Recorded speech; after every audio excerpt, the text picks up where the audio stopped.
Hello, everybody. Brian's here today, and today we're going to talk about the Wolverhampton Wanderers FC of the Premier League. Now, this is a team that's barely getting the feet in the Premier League. They've been there before, but it was usually more like an up and down. They be there for a couple of years or leave. Now, they have been there the last 7 years, and they look like they want to make a mark. And that's something that's interesting to me, and something I love to see. Teams from the bottom make it to the top and eventually win the championship.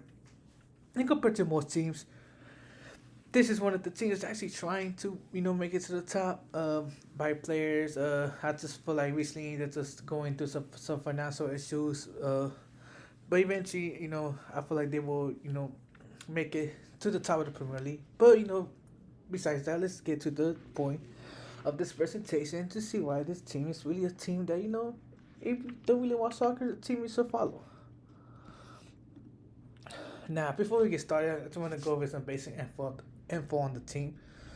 And you see in the left, that stadium is got the Molyneux. This is basically where the team, it's what the Wolves play. It's been the home since 1899. So, it's kind of a landmark over there in Wolverhampton. And as of today, obviously, it's been renovated plenty of times and seats about 32,000 people. And they do plan to renovate it in the future. Not sure when, but they do. On the right, you can see the uniforms. This is from the 2018-19 campaign. As you see, they use a black and gold color scheme to represent the modern out of darkness comes light. The black represents dark, gold represents light, and it's been the model for a while. A little info about this team. This team had a big success in the 50s. The 50s is known to be one of the best eras yet. They won 3 league titles in the top division, and they won 2 FA Cups, one in 49, one in 60, right outside the 50s.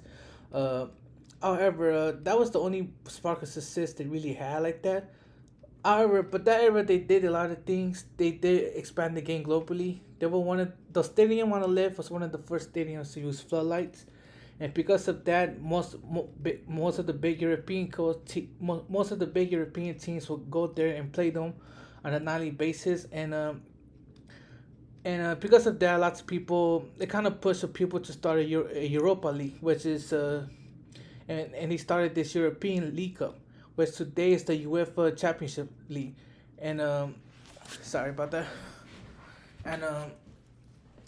and so yeah, so for the Championship League, I have to think the Wolverhampton Wanderers, because if they didn't get floodlights, they probably would have not gone to a European competition. Now, now let's talk little bit about the country, the black country that is. So Wolverhampton, as you see in the blue right here, is part of the black country that's located in the West Midlands of the UK.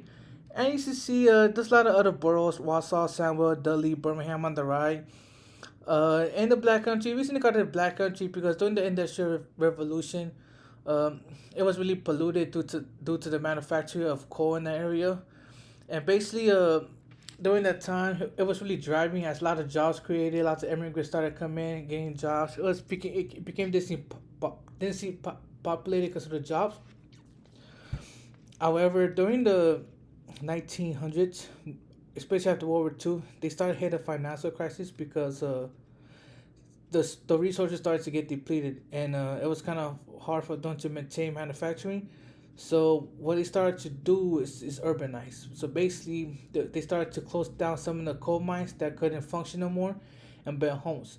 However, because of that, it was kind of hard for them to find an income, and it wasn't just Wolverhampton. Most of the cities in the Black Country, and most of the teams there, kind of struggled during that era because it was just economically it was just hard to thrive in that area. Support the team.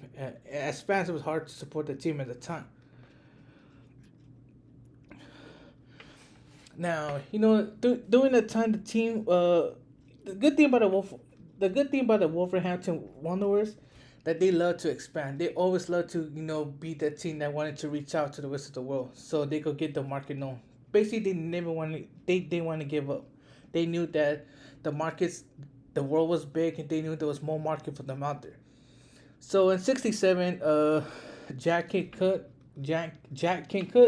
Cook, who was the owner of the Lakers at the time, wanted to influence soccer in America. So him and some other owners at the time created this temporary soccer league in 1967.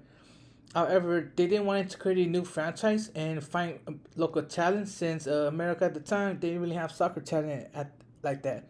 So what they ended up doing, they started importing teams from Europe, not just Europe, all over the world, including Brazil, Australia, and they imported them to represent American cities. Now the Wolves, Jack Kent personally had them represent LA, and basically at the time, the Wolves wasn't doing much back home. So when they came to LA, it was like a new beginning for them. They got used to being a black country, although not really nothing much to do. And now they're in the big city in LA, where there was lots of things to do, beaches.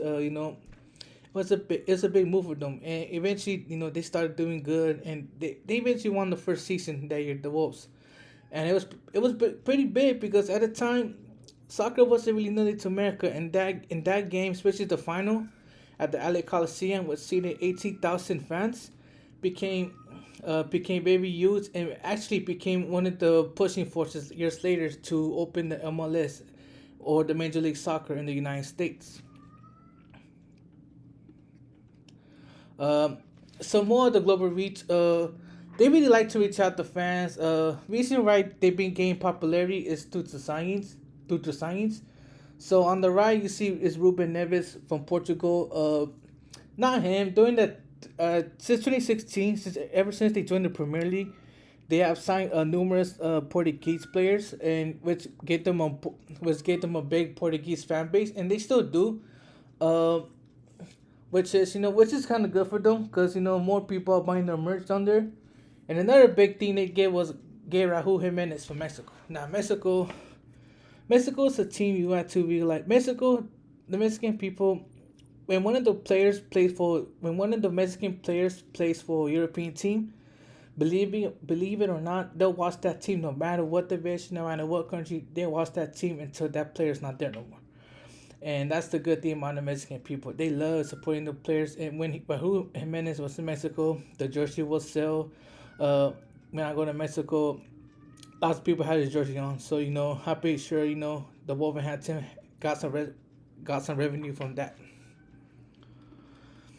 Now when we talk about rivalries, when people talk about rivalries, they say, "Oh, was Liverpool, Manchester, or the Manchester Derby," but no, this rivalry. I think what really sucks about this rivalry is the intensity it brings.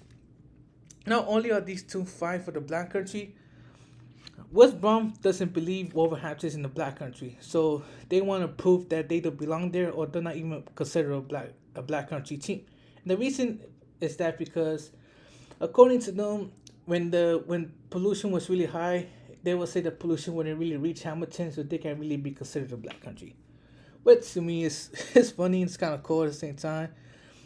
And this rivalry is really intense. I mean, especially in the 50s. In the 50s, these two teams were considered some of the two best clubs in the Premier League, in the top division.